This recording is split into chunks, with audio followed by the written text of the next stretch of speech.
Jemaat yang terkasih di dalam nama Tuhan Yesus Kristus, marilah ibadah di pagi hari ini kita awali dengan kita menyanyikan dari Kidung Pujian nomor 10, bait yang pertama, Pujilah Tuhan Sang Raja. Jemaat dimohon untuk berdiri.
Marilah ibadah Minggu Prapaskah ketiga ini kita khususkan dan kita kuduskan dengan pengakuan bahwa Tuhan yang menciptakan langit dan bumi adalah sumber pertolongan kami.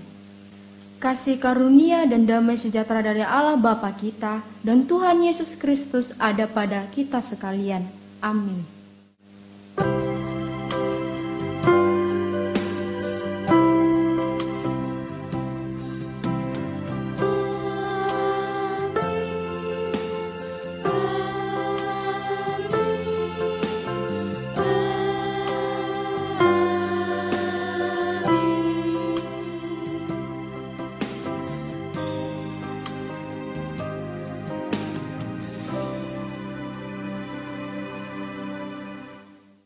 Jemaat dimohon untuk duduk kembali. Jemaat yang terkasih, marilah kita kembali memuji dan memuliakan nama Tuhan dengan nyanyian dari Kidung Jemaat nomor 355, bait pertama dan bait yang kedua, Yesus memanggil.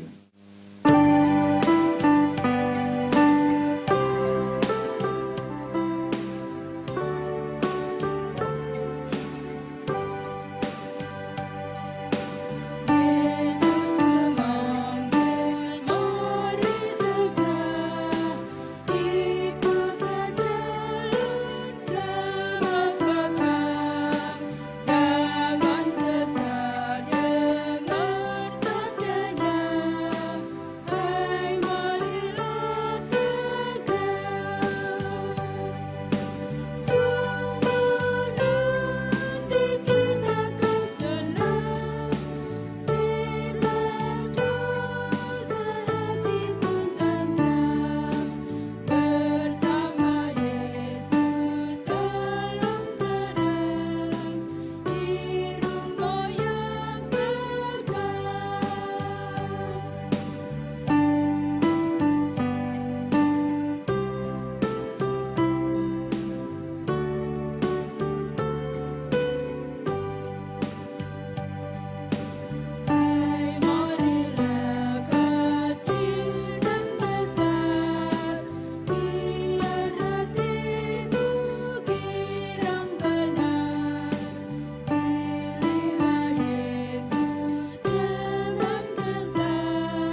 Jemaat yang terkasih, marilah bersama-sama kita menerima hukum kasih yang diambilkan dari Matius 22 ayat 37 sampai dengan ayat yang ke-40.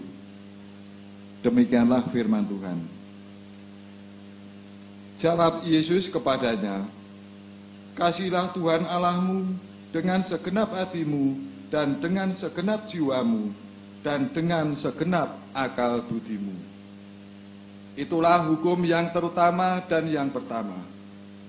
Dan hukum yang kedua yang sama dengan itu ialah, kasihilah sesamamu manusia seperti dirimu sendiri. Pada kedua hukum inilah tergantung seluruh hukum Taurat dan kitab para nabi." Jemaat yang terkasih di dalam nama Tuhan Yesus, setelah kita bersama-sama mendengarkan hukum kasih, marilah kita meneliti hati kita pribadi lepas pribadi. Apakah di dalam kehidupan kita masing-masing kita sudah bisa melakukan kedua hukum ini secara sempurna? Tetapi jemaat yang terkasih, kalau kita mau jujur di hadapan Tuhan, mau jujur di hadapan sesama, sebenarnya kita belum bisa melakukan kedua hukum ini dengan sempurna. Untuk itulah, mari kita menyesali dosa-dosa kita di hadapan Tuhan dengan nyanyian penyesalan dosa dari Kidung Jemaat nomor 29, bait pertama dan bait yang kedua, di muka Tuhan Yesus.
Berita anugerah kita pada hari ini terambil dari 1 Korintus 1 ayat 24 sampai 25. Tetapi untuk mereka yang dipanggil, baik orang Yahudi maupun orang bukan Yahudi, Kristus adalah kekuatan Allah dan hikmat Allah. Sebab yang bodoh dari Allah lebih besar hikmatnya daripada manusia, dan yang lemah dari Allah lebih kuat daripada manusia. Syukur kepada Allah. Marilah kita bersyukur melalui nyanyian dari Kidung Jemaat nomor 367, bait pertama dan bait yang kedua. Padamu Tuhan dan Allahku.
Mari kita bersatu di dalam doa. Terima kasih Tuhan atas penyertaan-Mu di setiap kehidupan kami. Tak hentinya kami mengucap syukur ya Tuhan atas berkat yang Kau berikan di setiap kehidupan kami. Hari ini Tuhan kami kembali melaksanakan ibadah online kami ya Tuhan. Kiranya Engkau menyertai kami di tempat kediaman kami masing-masing. Melalui Roh Kudus-Mu Tuhan, Engkau memampukan kami untuk melaksanakan ibadah online ini di tempat kediaman kami masing-masing ya Tuhan. Untuk memuliakan dan memuji nama-Mu. Tuhan, kami berdoa untuk para pemimpin kami di pemerintahan ya Tuhan. Di setiap rancangan demi rancangan yang mereka jalankan untuk membantu negara kami menjadi negara yang baik. Engkau turut serta di dalamnya ya Tuhan. Mulai dari tingkat tertinggi hingga tingkat terendah. Ya Tuhan, kami berdoa juga Tuhan untuk saudara-saudara kami, orang tua kami, dan anak-anak kami seluruhnya ya Tuhan. Ya Tuhan, kami berdoa untuk mereka semua, dimanapun mereka berada, lindungi mereka ya Tuhan, jaga mereka, berkati mereka, walaupun mereka berada dekat dengan kami, walaupun juga jauh dari kami ya Tuhan. Sertai mereka ya Tuhan dengan kasih-Mu. Tuhan, kami berdoa juga untuk saudara-saudara kami yang terkena wabah COVID-19 ya Tuhan. Engkaulah Tuhan yang menjaga mereka. Engkaulah Tuhan memberikan mereka kekuatan melalui Roh Kudus-Mu ya Tuhan. Mampukan mereka Tuhan untuk bangkit, bahwa mereka bisa sembuh untuk kembali bersama keluarga mereka yang tercinta ya Tuhan. Berkati para tenaga medis, para dokter, dan para tenaga kesehatan lainnya ya Tuhan. Bantulah mereka ya Tuhan untuk memampukan saudara-saudara kami yang terkena wabah COVID-19. Agar mereka bisa kembali bersama keluarga-keluarga mereka. Tangan-Mu lah Tuhan yang menjadi perpanjangan untuk para medis ya Tuhan. Engkau lah Tuhan terus serta di dalam diri mereka ya Tuhan. Tuhan, kami berdoa juga untuk gereja kami tercinta ini Tuhan. Di setiap perancangan demi perancangan yang dilakukan gereja kami ini Tuhan, untuk memuliakan nama-Mu, Engkau lah terus serta di dalamnya ya Tuhan. Membantu kami ya Tuhan untuk menjadikan-Mu menjadi teladan bagi kami ya Tuhan. Ya Tuhan, Engkau tahu kami adalah manusia yang tidak sempurna. Kami manusia yang tidak luput dari dosa. Hapuskan dosa kami ya Tuhan, agar kami layak disebut sebagai anak-Mu, layak disebut sebagai hamba-Mu, dan layak sebagai jemaat-Mu yang hidup di dalam nama-Mu ya Tuhan. Inilah doa permohonan kami ya Tuhan yang jauh dari kata sempurna. Kami landaskan di dalam nama anak-Mu Tuhan Yesus Kristus, Sang Juru Selamat kehidupan. Amin. Bapak Ibu yang terkasih dalam Tuhan Yesus, marilah pada kesempatan ini kita diberi waktu untuk mengaturkan persembahan sebagai persembahan untuk kemuliaan Tuhan. Dasar dari persembahan ini akan kami ambilkan dari Mazmur 18 ayat yang ke-50 yang demikian bunyinya. Sebab itu aku mau menyanyikan syukur bagi-Mu di antara bangsa-bangsa, ya Tuhan, dan aku mau menyanyikan mazmur bagi nama-Mu. Demikianlah firman Tuhan, dan marilah kita iringi persembahan kita ini dengan hitung jemaat 450 bait yang pertama dan yang kedua.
Jemaat kami undang untuk berdiri, kita berdoa untuk persembahan dan pelayanan firman. Bapa kami yang di surga, kita ucapkan puji syukur kehadirat-Mu ya Bapa, karena Bapa telah berkenan memberikan kesempatan kepada kami untuk memberikan persembahan sebagai wujud dari persembahan kami ke hadapan Tuhan. Tuhan, kami aturkan tidak hanya apa yang Kau berikan, tapi semua yang ada pada kami, baik itu mingguan, bulanan, maupun tenaga kami serahkan untuk kemuliaan Tuhan. Terimalah Tuhan persembahan kami ini, dan kiranya persembahan kami ini berkenan di hadapan Tuhan. Kami memohon petugas yang mengelola persembahan ini ya Tuhan. Tuhan berkati dalam kehidupannya, berikan dia kehidupan yang jujur, untuk bisa melakukan dan mengelola persembahan ini dengan baik. Tuhan, kami akan menerima firman Tuhan yang akan dilakukan oleh Mbak Rumiris dari mahasiswa UKSW. Kiranya Tuhan berkenan memberkati, Tuhan berkenan untuk memampukan kami semuanya untuk bisa menerima dan melakukan apa menjadi firman Tuhan. Kami serahkan ya Tuhan, pada hari ini semuanya ke dalam tangan kuasa Tuhan kami Yesus Kristus. Terima kasih ya Bapa. Amin. Jemaat kami mohon untuk duduk kembali.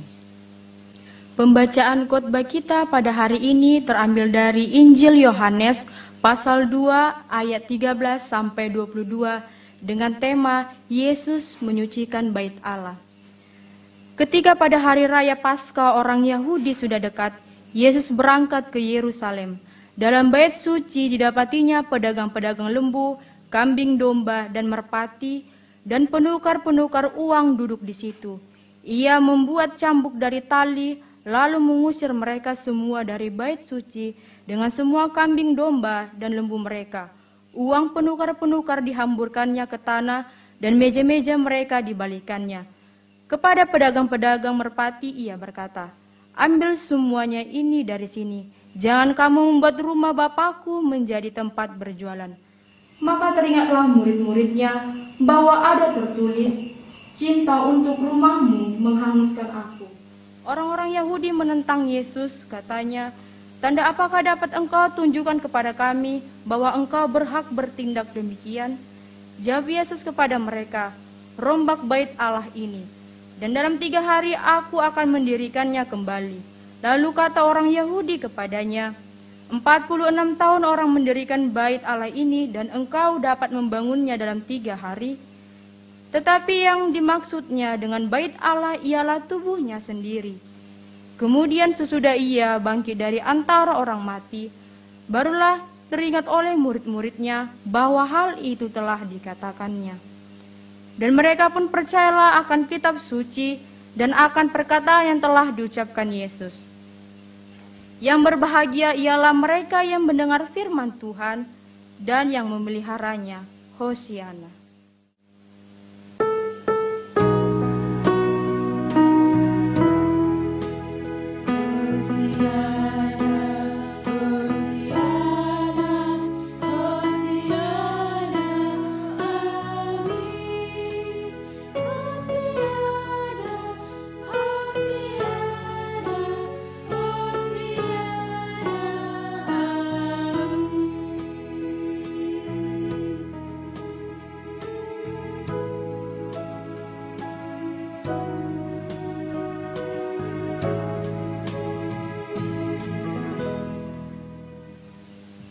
Selamat hari Minggu untuk kita semua.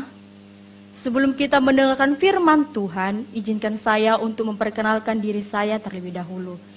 Jika teman-teman saya sebelumnya memperkenalkan dirinya menggunakan bahasa Jawa, kali ini saya akan memperkenalkan diri saya menggunakan bahasa daerah saya, yaitu bahasa Batak. Hupatandahon Maguarhu, Imarumiris Agustina Boru Panggabean, Sian, Sumatera Utara, mahasiswi Universitas Kristen Satya Wacana, Sadarion, Aulau Pasahat Ton Praktek Khotbah, Sian Studi Hermeneutik 2. Perkenalkan, nama saya Rumiris Agustina Boru Panggabean dari Sumatera Utara, mahasiswi Universitas Kristen Satya Wacana. Pada saat ini saya melaksanakan praktik khotbah dari studi hermeneutik 2. Jemaat yang terkasih di dalam nama Tuhan Yesus Kristus, kita pasti pernah mendengarkan kata ini dalam kehidupan kita sehari-hari, yaitu kata cinta. Siapa yang tidak pernah mendengarnya? Bahkan kata ini sangat populer sekali di semua kalangan. Mungkin saja sampai saat ini kata cinta sangatlah populer sekali. Sering orang mengatakan bahwa cinta sulit untuk didefinisikan, apalagi untuk dipahami, karena cinta dipahami sebagai hal yang luar biasa. Saking luar biasanya cinta, cinta tidak dapat diterkatakan dengan kata-kata, bahkan dituliskan. Jemaat yang terkasih di dalam Tuhan Yesus Kristus, ketika kita diberikan pertanyaan mengenai apa itu cinta, mungkin kita pasti memberikan jawaban, cinta itu kasih sayang, cinta itu rasa nyaman, cinta itu ada perhatian, dan banyak ungkapan lainnya untuk menyatakan cinta yang kita maksudkan. Dan di dalam Kamus Besar Bahasa Indonesia menyatakan cinta, bahwa kasih sayang itu adalah cinta, rasa suka adalah cinta, perhatian adalah cinta, yang memiliki sebuah perjuangan untuk menyatakan cinta tersebut. Dalam hal ini, rumah sebagai salah satu tempat penyampaian cinta tersebut menjadi hal yang menarik untuk kita bicarakan. Terlebih cinta yang sangat luar biasa yang tidak terkatakan oleh kata-kata, kita kaitkan dengan Tuhan kita, yaitu Tuhan Yesus Kristus. Hal inilah yang menarik untuk kita bicarakan pada hari ini. Dan sesuai dengan tema kita, cintaku dalam rumahmu.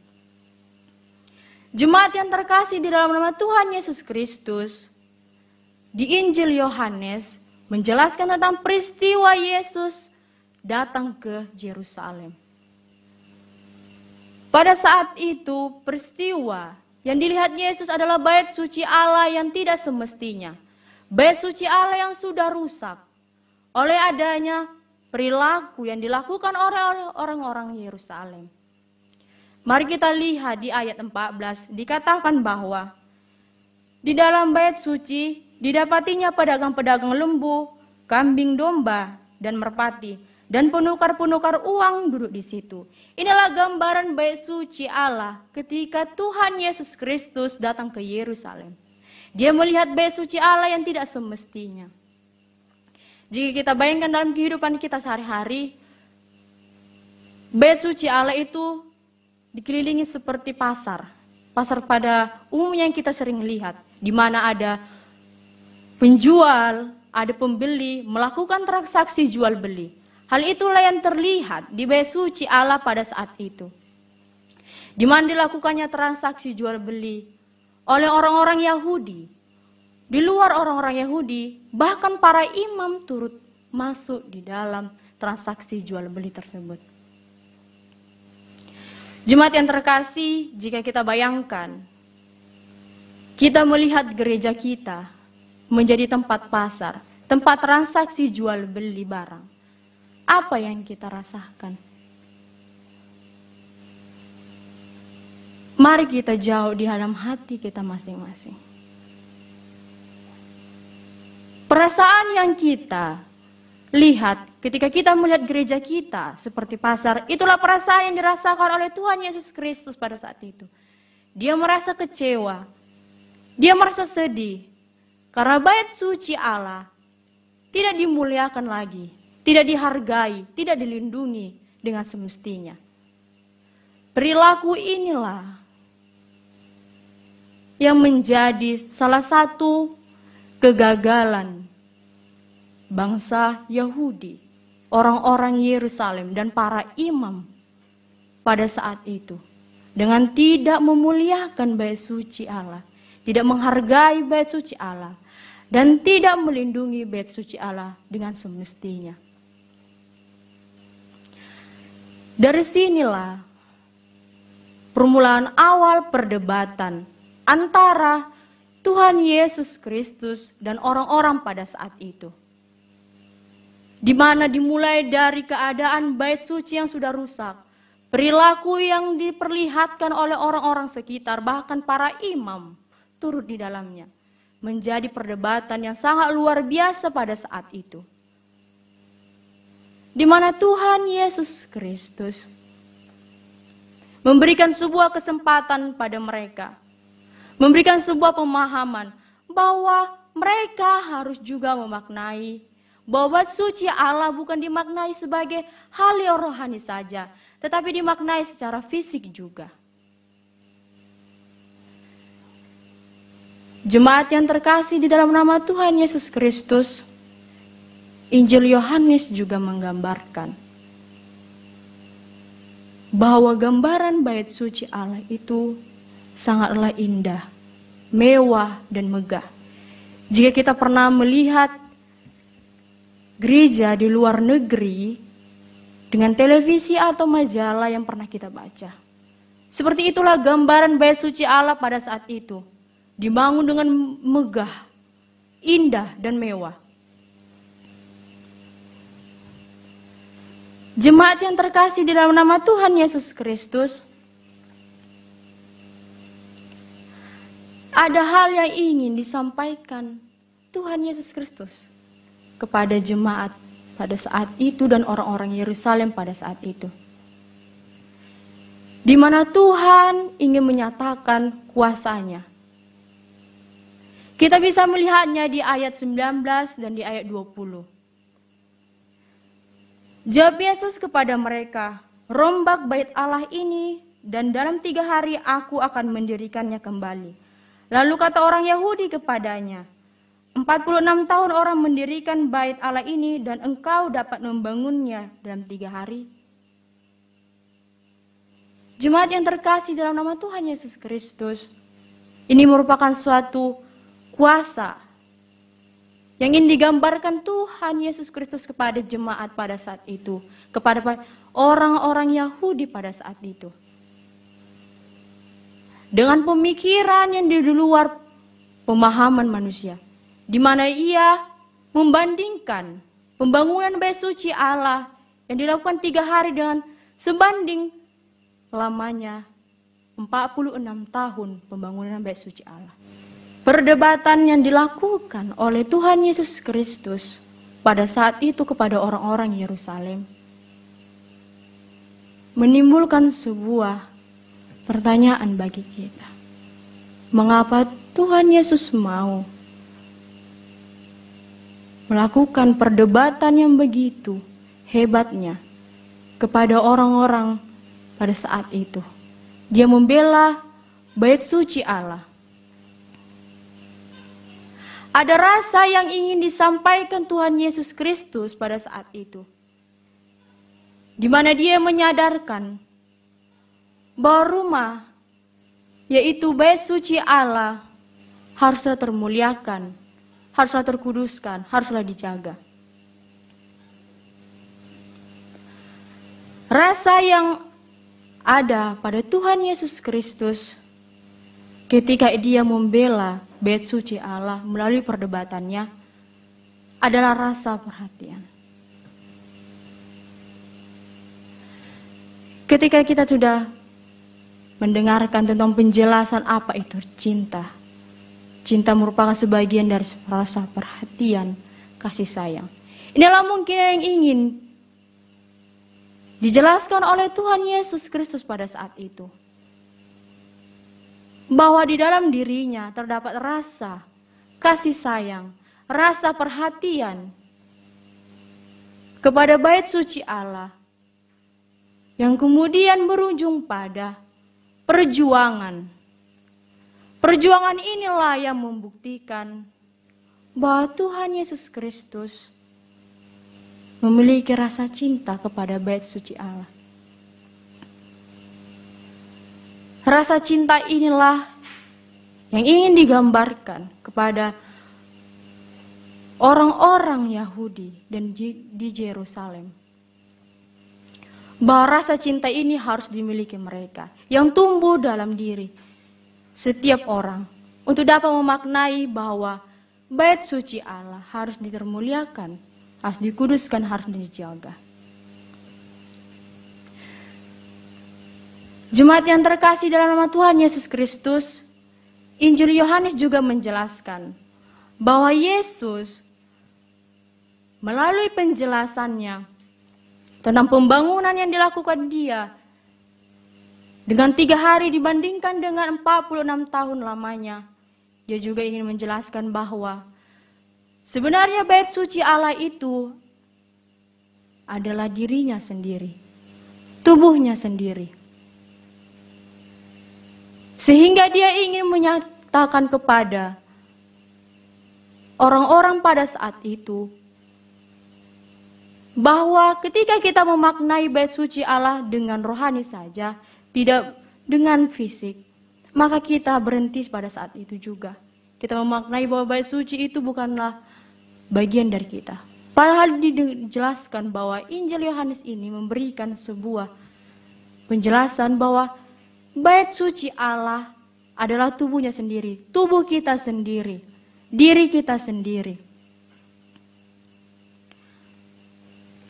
Ada 3 hal yang ingin disampaikan Injil Yohanes yang dapat kita terapkan dalam kehidupan kita masing-masing. Yang pertama, kita harus mampu mengenali diri kita.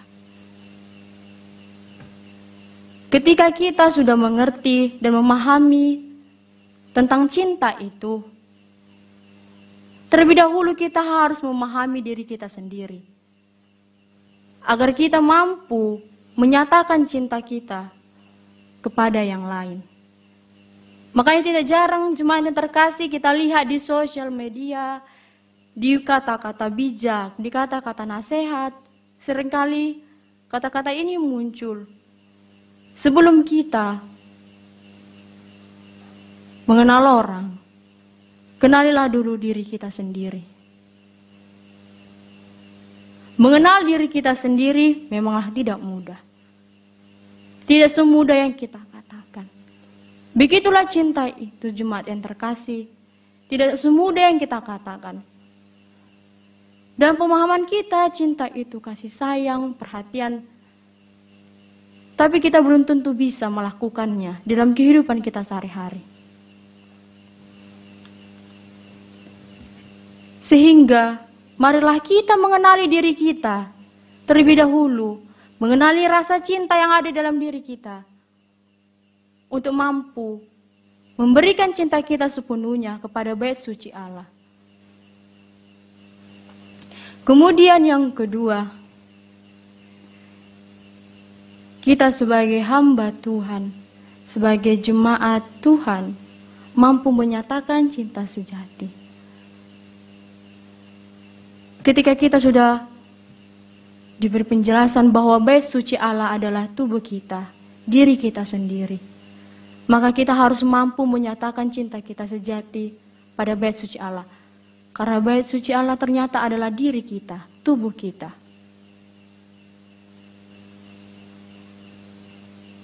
Memang betul kita manusia yang tidak terlepas dari kesalahan, tidak terlepas dari ketidaksempurnaan. Tetapi kita bisa menyempurnakannya. Karena kita sudah tahu bahwa bait suci Allah, rumah Allah adalah tubuh kita sendiri, diri kita sendiri.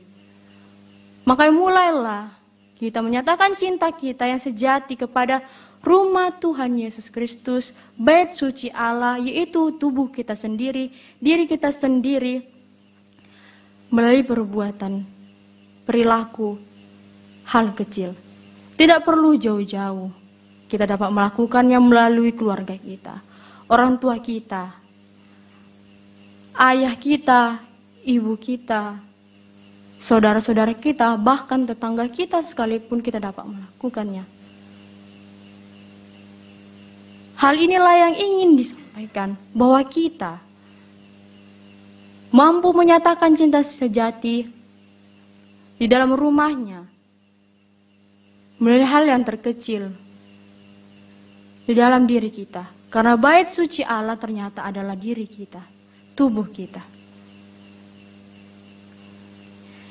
Yang terakhir, saudara-saudara terkasih, di masa pandemi COVID-19 ini, banyak sekali hal yang kita korbankan. Banyak sekali hal yang di luar pemikiran kita terhalang oleh COVID-19 ini. Salah satunya adalah peribadahan kita yang kita lakukan secara online. Yang seharusnya ibadah kita dilakukan dengan tatap muka.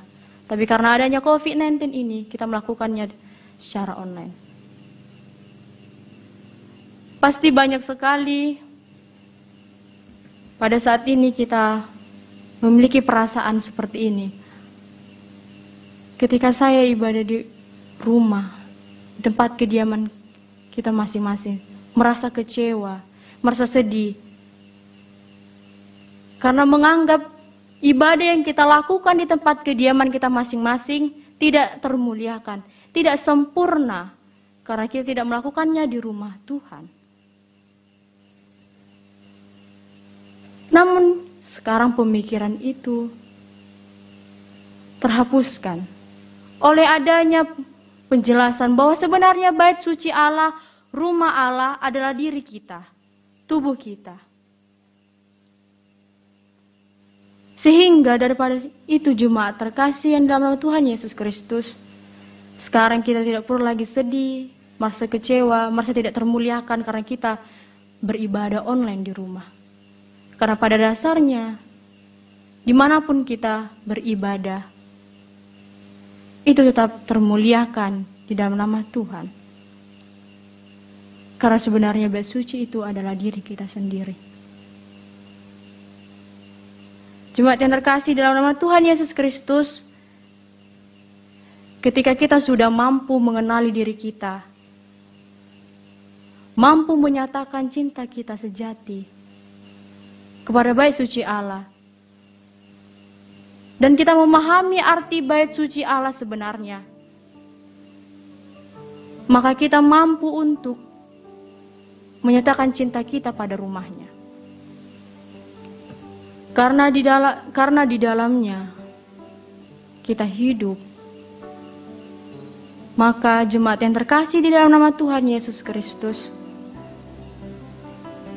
marilah kita bersama-sama menyatakan cinta kita pada rumahnya, pada bait suci Allah, yang tidak perlu jauh-jauh, ternyata ada di dalam diri kita, ternyata selama ini dekat dengan kita. Amin.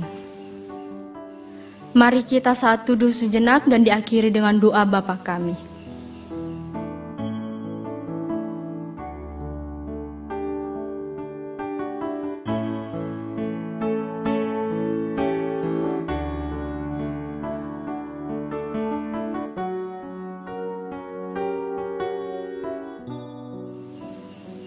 Bapa kami yang di surga, dikuduskanlah namamu. Datanglah kerajaanmu, jadilah kehendak-Mu di bumi seperti di sorga. Berilah kami pada hari ini makanan kami yang secukupnya, dan ampunkanlah kami atas kesalahan kami, seperti kami juga mengampuni orang yang bersalah kepada kami. Dan janganlah bawa kami dalam percobaan, tetapi lepaskanlah kami daripada yang jahat, karena Engkau yang punya kerajaan, kekuasaan, dan kemuliaan sampai selama-lamanya. Amin. Marilah kita bersama-sama berdiri dengan kita naikkan pujian dari Kidung Jemaat nomor 369A, bait pertama dan bait yang kedua. Ya Yesus, ku berjanji. Ku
Marilah kita mengikrarkan iman kita sesuai pengakuan iman rasuli yang demikian. Aku percaya kepada Allah Bapa yang Maha Kuasa, Khalik langit dan bumi, dan kepada Yesus Kristus, anaknya yang tunggal, Tuhan kita, yang dikandung daripada Roh Kudus, lahir dari anak darah Maria, yang menderita di bawah pemerintahan Pontius Pilatus, disalibkan, mati, dan dikuburkan, turun ke dalam kerajaan maut. Pada hari yang ketiga bangkit pula dari antara orang mati, naik ke surga, duduk di sebelah kanan Allah Bapa yang Maha Kuasa, dan akan datang dari sana untuk menghakimi orang yang hidup dan mati. Aku percaya kepada Roh Kudus, gereja yang kudus dan am, persekutuan orang kudus, pengampunan dosa, kebangkitan daging, dan hidup yang kekal. Terimalah pengutusan dan berkat dari Tuhan. Arahkanlah hatimu kepada Tuhan, lakukanlah firman-Nya, dan kini terimalah berkat Tuhan. Tuhan memberkati kita dan melindungi kita. Tuhan menyinari kita dengan wajah-Nya dan memberi kita kasih karunia. Tuhan menghadapkan wajah-Nya kepada kita dan memberi kita damai sejahtera. Amin. Jemaat yang terkasih di dalam nama Tuhan Yesus Kristus, marilah ibadah di pagi hari ini kita akhiri dengan kita naikkan pujian dari Kidung Jemaat nomor 406, bait yang pertama. Ya Tuhan, bimbing aku.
Jemaat dimohon untuk duduk kembali. Jemaat yang terkasih, demikian tadi ibadah di pagi hari ini telah selesai kita laksanakan. Terima kasih. Dan sekarang tiba saatnya kita terima warta jemaat.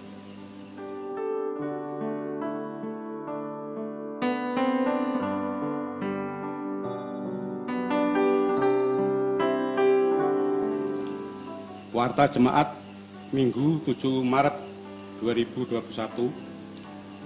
1. Ibadah Minggu di GKJ Ampel masih dilaksanakan melalui tayangan YouTube sampai batas waktu yang belum ditentukan.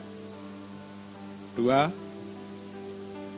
Ibadah saat ini dilayani oleh Saudari Rumiris Agustina Panggabean, mahasiswa Fakultas Teologi UKSB Salatiga. Oleh karena itu, Majelis dan Jemaat GKJ Ampel mengucapkan terima kasih atas pelayanannya. 3. Sidang pleno Majelis GKJ Ampel akan dilaksanakan hari ini, Minggu 7 Maret 2021, pukul 16, bertempat di Gedung Gereja Ampel. Mohon dukungan doa dan dari seluruh warga jemaat. 4. Akan dilayankan baptis anak atas diri 1. Aupa Galeno Sadia putra Ibu Esther Dewi Mayasari. 2. Akuinsa Nismara Sadia putri Ibu Esther Dewi Mayasari. 3. Pandan Ayu Dewandaru putri Bapak Friska Puri Sasongko. 4. Maheswara Waranggani putri Bapak Friska Puri Sasongko. 5. Damalung Maina Indraswari putri Bapak Friska Puri Sasongko. Dalam ibadah Minggu tanggal 14 Maret 2021, mohon dukungan doa dari seluruh warga jemaat. Yang kelima, akan dilayankan ibadah peneguhan pernikahan dan pemberkatan perkawinan atas diri Saudari Anggi Sela Permata dengan Saudara Zain besok Minggu 21 Maret 2021 di Kampung Percek, Salatiga. Mohon dukungan doa dari seluruh warga jemaat. 6.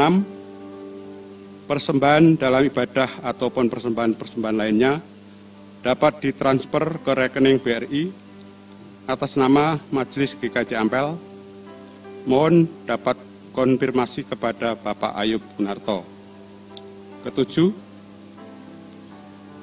petugas ibadah Minggu tanggal 14 Maret 2021, Liturgos Ibu Diaken Tri Murwaningsih, Imam Ibu Diaken Susanti Pujiastuti, doa persembahan Bapak Penatua Satmono Yono, WJ Bapak Diaken Basirud, keyboard Saudara Roni, song leader Ibu Mahda dan Ibu Vera.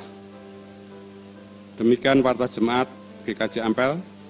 Selamat hari Minggu, Tuhan Yesus memberkati.